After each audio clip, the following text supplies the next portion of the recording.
Good morning, everyone. Were you enthusiastic about with Ali's keynote this morning?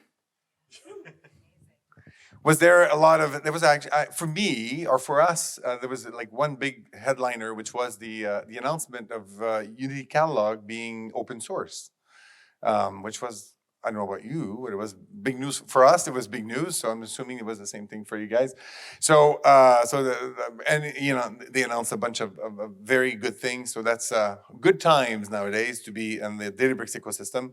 So today we're going to be here's our topic today is a unified data and AI governance. How do we accelerate the path to Unity Catalog? Obviously, we at Avanade believe strongly that AI should be embedded in everything that we do, in applications, in the way people interact with data, in the way that people interact with, or for people themselves to interact with different systems internally. We believe that AI should be holistically all over the place. And so AI is the destination, but how do we get there? And what's the journey to there? And that's what we're going to be talking about today. So my name is Eric Leduc. I'm with Avanade. I'm based in Montreal, as you may detect by my accent. And I lead the Canadian Data and AI organization. And I brought with me friends who can actually say a lot of great things to you guys today. Danielle. So introduce yourself. Sure. So Daniel here. I'm a Databricks champion, but I also lead a lot of our Databricks enablement, coordinate our champions program, and a few other things. And Daniel traveled all the way from Poland to be with us today. And yes. Alan. Yeah, my name is Dr. Alan Dennis. I'm part of Avanade's Integrated Center of Excellence, and my focus is on Databricks. And in particular, I'm a Databricks champion and do all things Databricks. So that's what I enjoy doing the most. And we do have a lot of friends at Avanade that do everything they do is about Databricks. So thank you very much, guys, to be here with us. So let's talk about the different challenges that we have. So firstly, if you look at the bottom of the slide there, under the lines there, it says 80% of organizations. So obviously for organizations to do their digital transformation, one thing is important: governance needs to be absolutely part of the plan. So what Gartner is saying is that 80% of organizations will actually fail their digital transformation if there's not a strong governance being put in place. So what are the challenges that we're meeting to be able to deploy tools like Unity Catalog? The first one is obviously the integration and the collaboration that we require to align the data governance policies of the organizations with all of the assets that we have in the backend, the data products, all the technologies, the different the data stacks. So all of these need to be perfectly aligned to be able to do things like access control, metadata management, as well as data lineage tracking.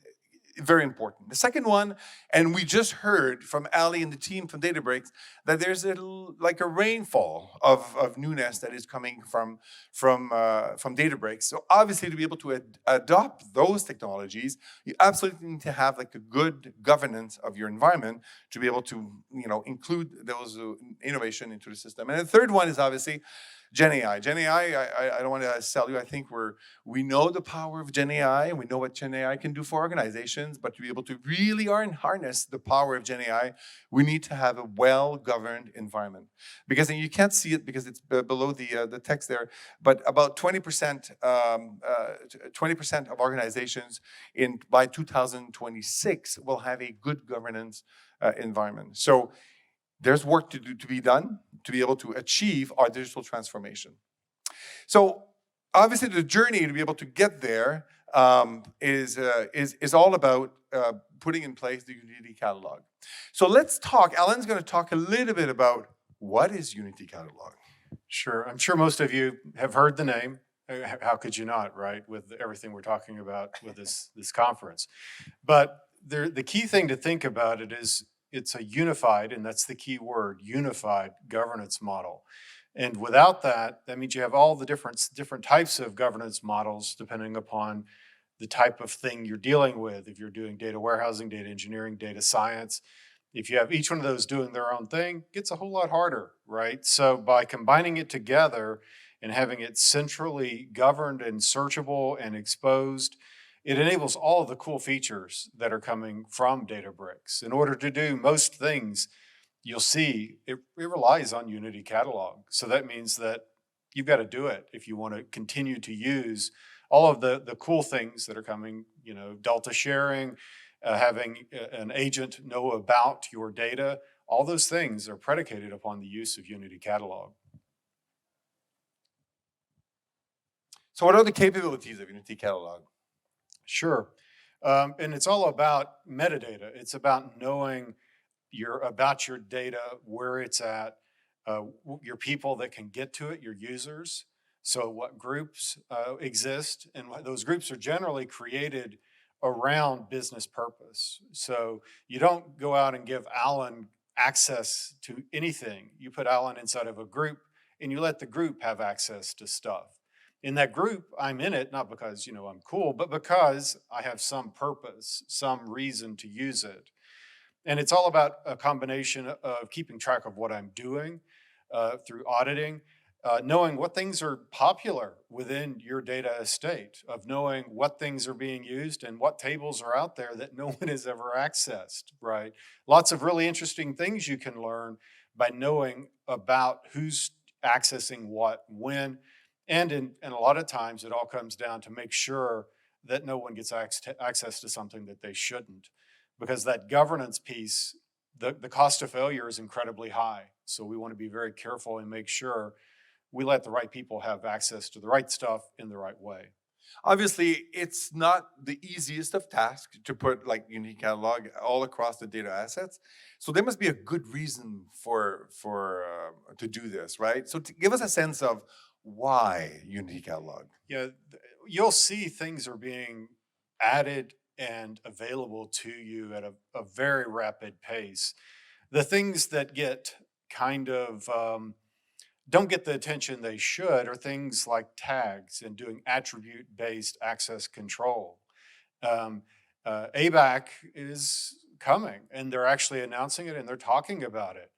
That's huge if you're dealing with fine-grained security governance, right? So it's AVAC being? access or attribute-based access control. Thank you. Right, and that's that whole kind of set of characteristics. Without it, you're having to go and do some really hard stuff yourself. You're going to have to be writing your row or column functions that are doing the filtering and so on, to where it allows you to move into more of a declarative approach of defining who can access at a very fine grain. As well, you get access to controlling pretty much everything in the same unified way. So volumes, as well as schemas and catalogs and all of that stuff, some really impressive stuff. And it's becoming table stakes. You need to have Unity Catalog or you can't really realize the full potential of the Databricks platform. Makes a lot of sense. So obviously, good reasons to have Unity Catalog. Let me ask you in the room, how many of you, show of hands, right? How many of you have deployed in a meaningful manner, like it's like mainstream deployed Unity Catalog in your respective environments? How many of you? So that's probably why you're sitting here right now, right today, right? So why is it not deployed yet? So I was also talking to clients as I'm walking around here, and I knew I was going to deliver this talk, and like themes that kept coming out of the mouth of people in like organizations like yours, things like security, the complexity. This is somewhat what you were talking about. We don't have the experience with it, so our teams are kind of struggling putting that in place, and our data is not clean enough to be able to, be picked up by Unity Catalog. Like Danielle, what's your sense of? I'm sorry, Alan. What's your sense of why clients are not fully adopting it? I think they realize that it's not an easy journey, and it's one of those situations that, unfortunately, if you are a early adopter, meaning you've been using Databricks for a period, you are actually at a disadvantage of those people that are coming in fresh, right? Because you've been using your data, you've been creating data assets, And you did that in a way that at the time was the right way to do it.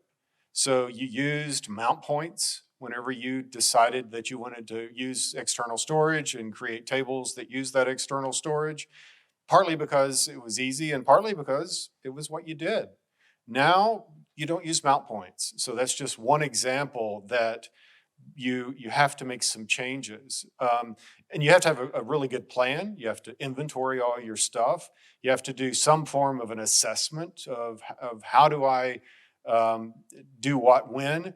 And if you have situations where you brought in sources maybe in not the best way, so you brought it in on a lift and shift or whatever, and you'll fix it later, or it was a short-term solution that's been in production for 10 years, which we have, you have to deal with that now, right? And so the things that have been working that maybe weren't the right way, but they were in a working fashion, now won't if you move to Unity Catalog without some careful thought. And even the best practices about 3 years ago, which was like the right thing to do things, Yep. today has changed and might not be compatible, right, with UC.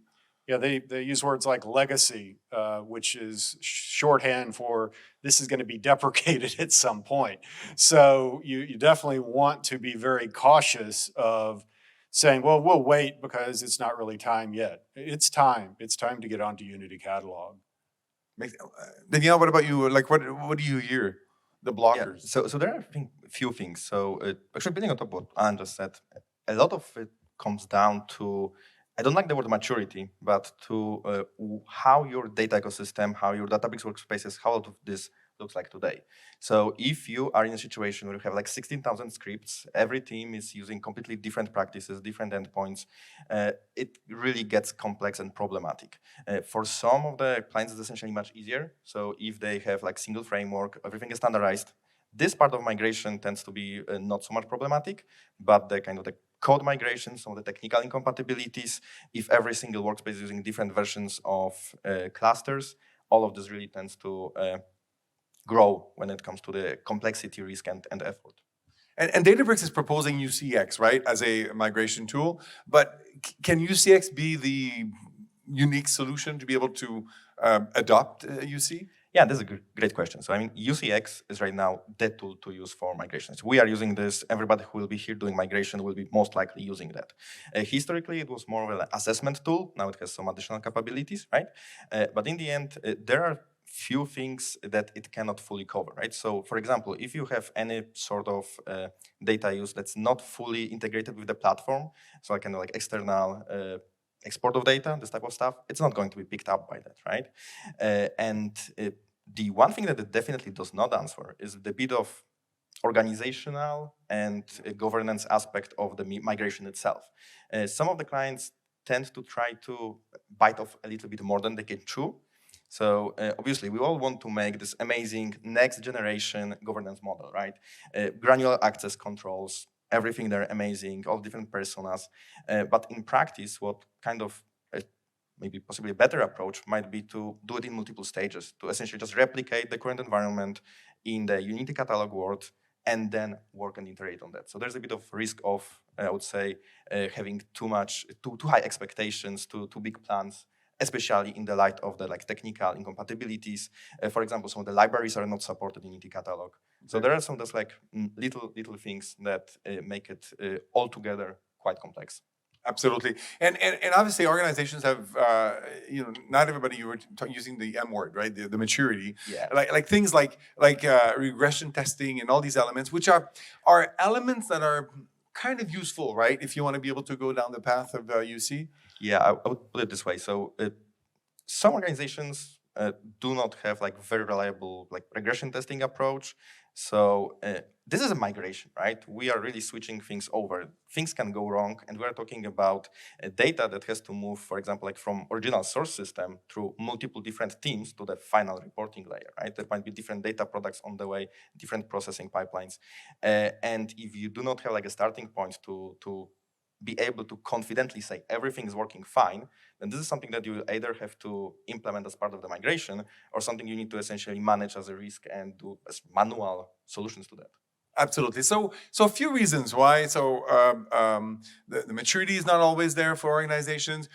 We've built things 3 years ago that were in line with best practices back then, but are not necessarily now the right thing or the best of ways to be able to do things, these kind of things. But what can you give us a sense of what is it that people can do to make it right? Yes, so that's a wonderful question. So let me take over the control here.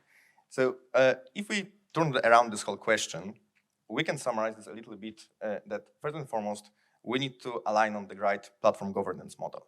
As I said kind of a moment ago, it doesn't have to be elaborate, target, North Star type of a picture that's already there we're implementing today, but we need to be crystal clear on how this data will be managed in the Unity Catalog world.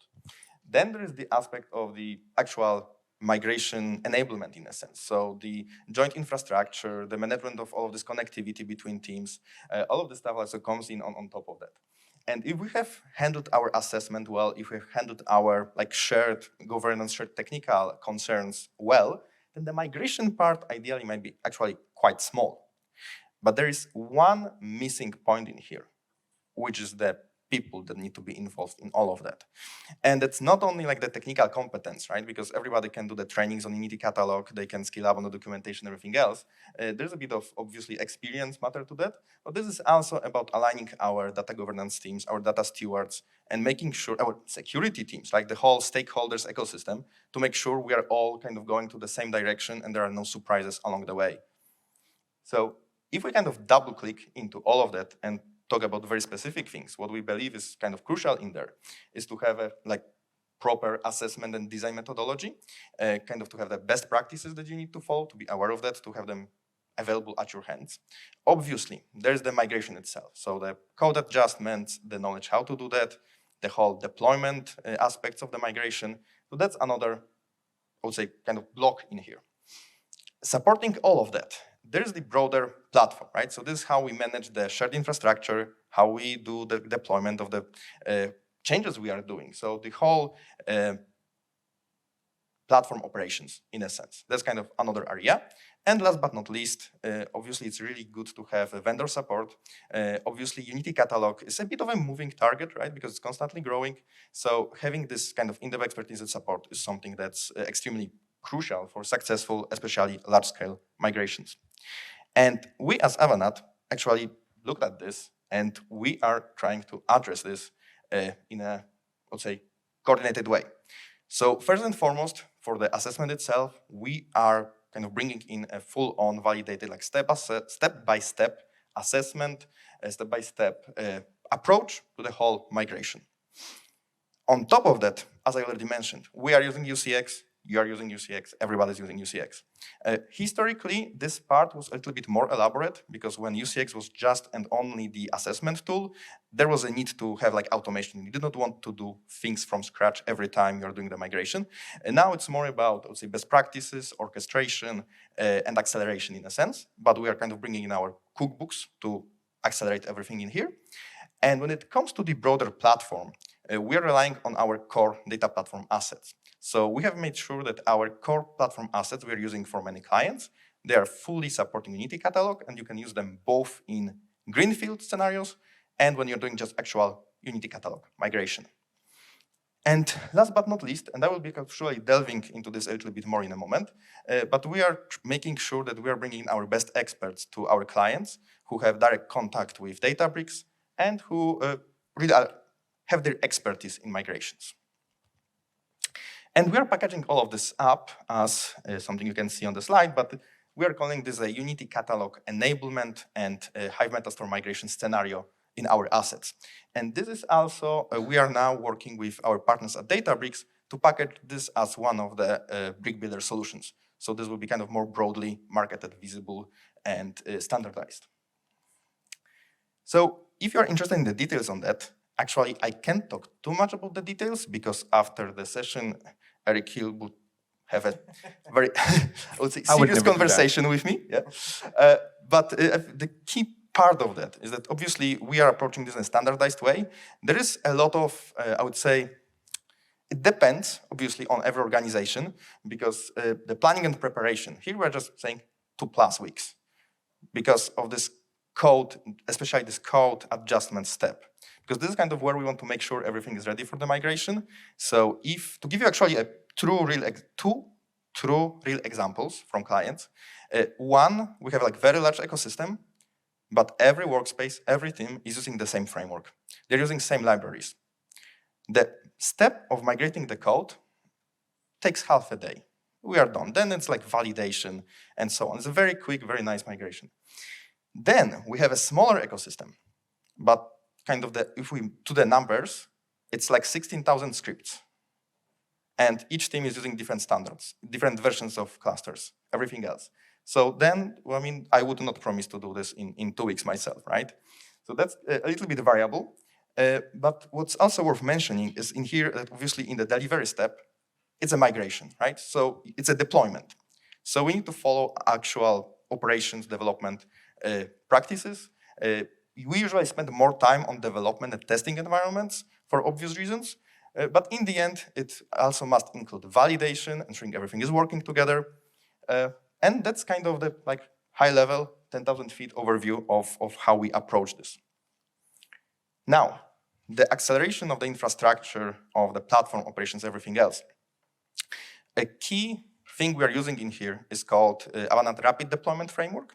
So this is a tool that has been used by our clients for more than 3 years now to deploy platforms of all sizes.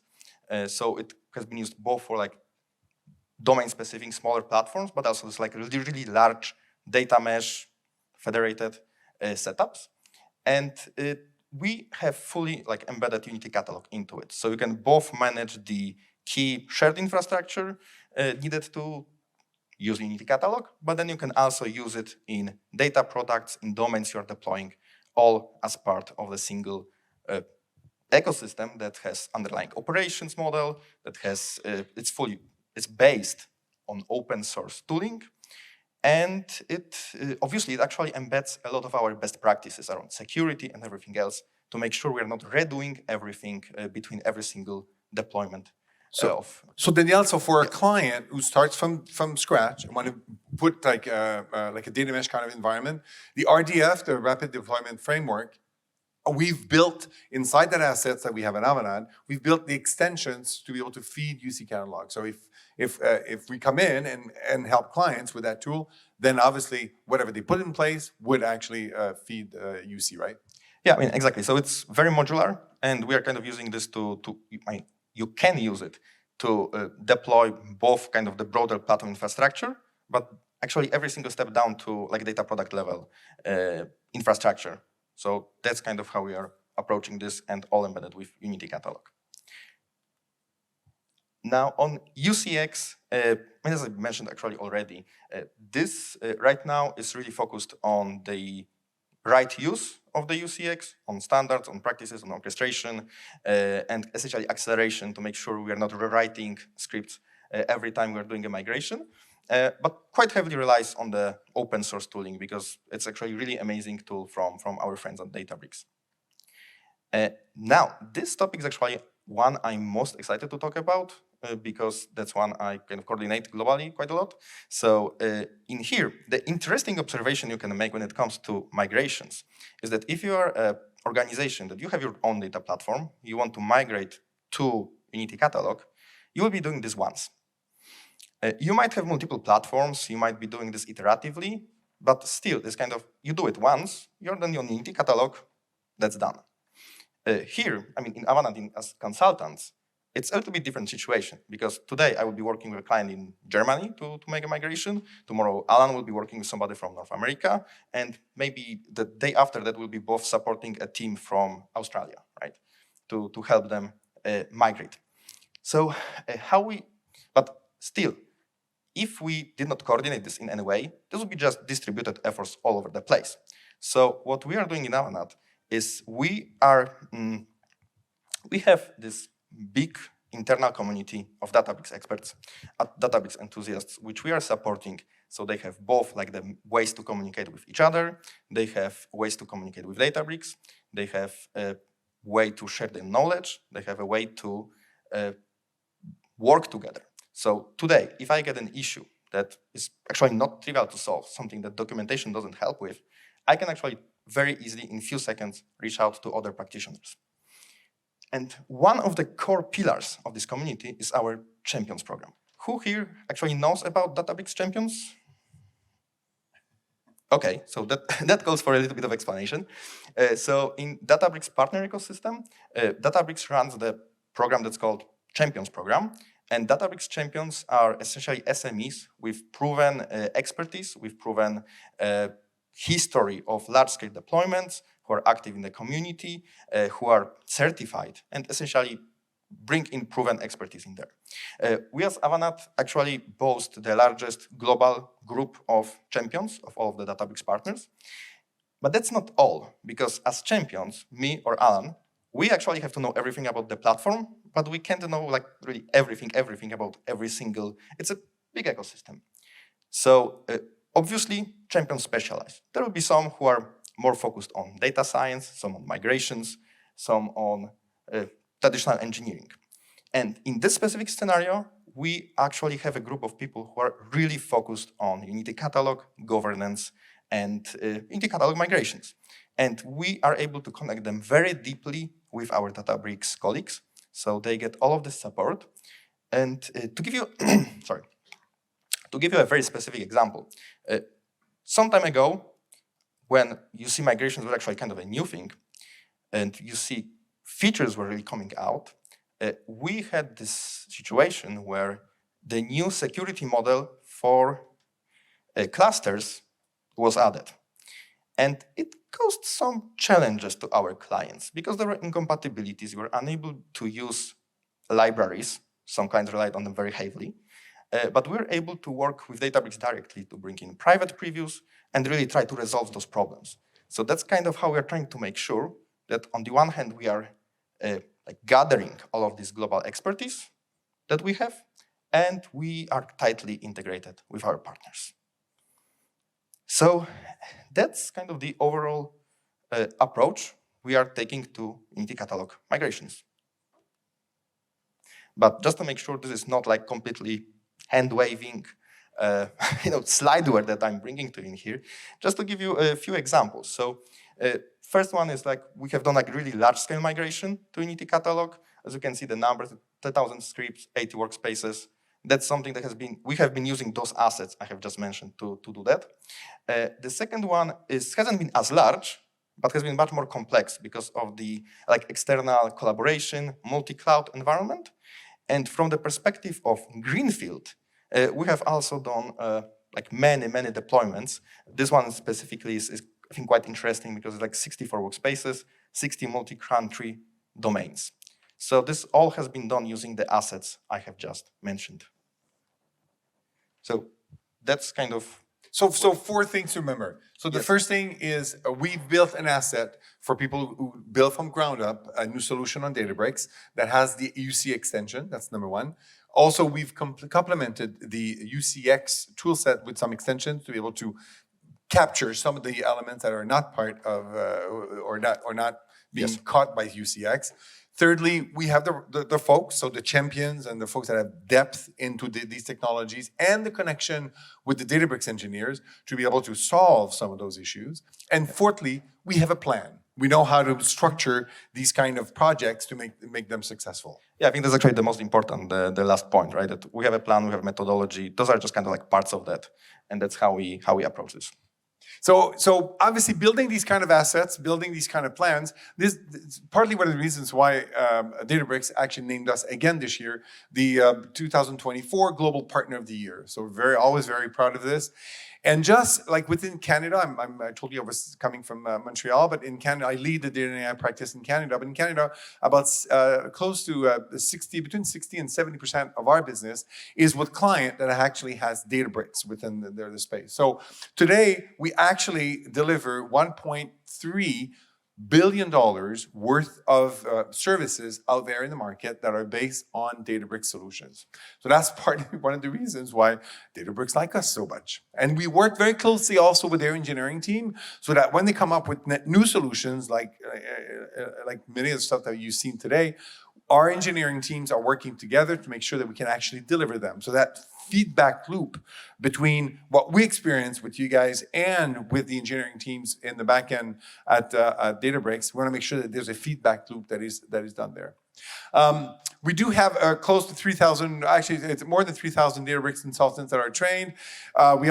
We talked about the champion, which is a highest level of certification that Databricks is proposing. We do have more than 60 champions at Avanade, and just in Canada, and Alexandre is here from the Canadian team, but in Canada we have 14 of those champions just in Canada. So we're very proud of that as well. So we've done a lot of work, and we've built also a lot of assets for the market, so that we can actually work with, bring that in our back pockets when we start doing engagements with clients. One thing that is not formally known out there is what we call the UC recognized partners, which is not necessarily a formal nomenclature coming from Databricks, but because of the work that we have done, and also because of the amount of implementations that we've done on Unity Catalog, we have been recognized as a partner who can actually deploy UC solutions out there. So, so those are the elements. So obviously, there are a few sessions that we're doing as part of this environment. If you want to know more about what we do, so there is a session actually in an hour from now with our colleague Alan, and who's going to be talking with John Young from Databricks. So there's a lot of conversations of the integration between Databricks and Fabric. So we're going to see Fabric from Microsoft. So we're going to see how, like what's the approach that we're proposing on this. So I believe this is sold out, but you can actually have access to it online, as I understand it. And Danielle, you're doing a session tomorrow at the end of the day. I'm sure you're going to have like full of people in that room. Well, hopefully it's kind of 5 o'clock, so probably some of you might be already gone. But yeah, if you want to check out, there's another session I will be doing on overall data platform design. And our booth is located next to Databricks, actually very strategically located between Microsoft's and Databricks booth. So right in the middle there, you'll see the Accenture and Avanade booth that is there. So this is us. If you want to do follow-ups, I have more questions about what we talked about today, or see how we can actually help your UC catalog, your Unity catalog deployments, we'd be more than happy. Just send us communication. You see our email address. Send us an email, and we'll be more than happy to be able to pursue those conversations with you guys. Thank you immensely for stopping by today. Please enjoy your lunch, and we'll see you a bit later. Thank you. Thank you.